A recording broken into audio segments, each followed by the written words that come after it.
সবুজপুর গ্রামে আজকাল একটা নতুন সমস্যা দেখা দিয়েছে।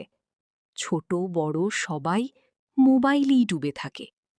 টুকটুকি, পিন্টু, তুমি আবার মোবাইল নিয়ে বসে আছো?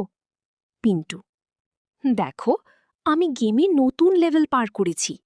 দিন যায়, রাত যায়, কিন্তু মোবাইল ছাড়ে না কেউ। পড়াশোনা, খেলাধুলা সব যেন হারিয়ে গেছে।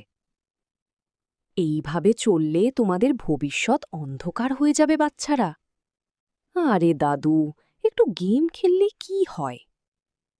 হঠাৎ একদিন পিন্টু ঘুমিয়ে পড়ল, মোবাইল হাতে নিয়ে।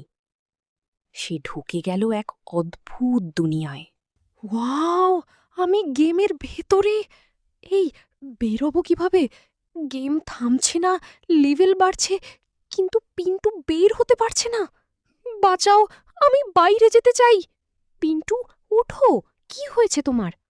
টুকটুকি আর বুদ্ধু তাকে জাগিয়ে তোলে। আমি আমি গেমের ভেতরে আটকে গিয়েছিলাম। দেখেছ, বেশি মোবাইল ব্যবহার করলে এমনই হয়। মোবাইল খারাপ না, কিন্তু বেশি ব্যবহারই আসল সমস্যা। চল, আমরা একটা নিয়ম বানাই। কি নিয়ম? দিনে 1 ঘন্টার বেশি মোবাইল না, বাকি সময় খেলাধুলা, পড়াশোনা। ঠিক আছে, আমি রাজি। এখন সবুজপুরে আবার হাসি ফিরেছে। সবাই মোবাইলও ব্যবহার করে, আবার মাঠেও খেলে। এইবার আমি গেম না, লুকোচুরি খেলব। মোবাইল ব্যবহার করো, কিন্তু নিজের জীবন ভুলে নয়।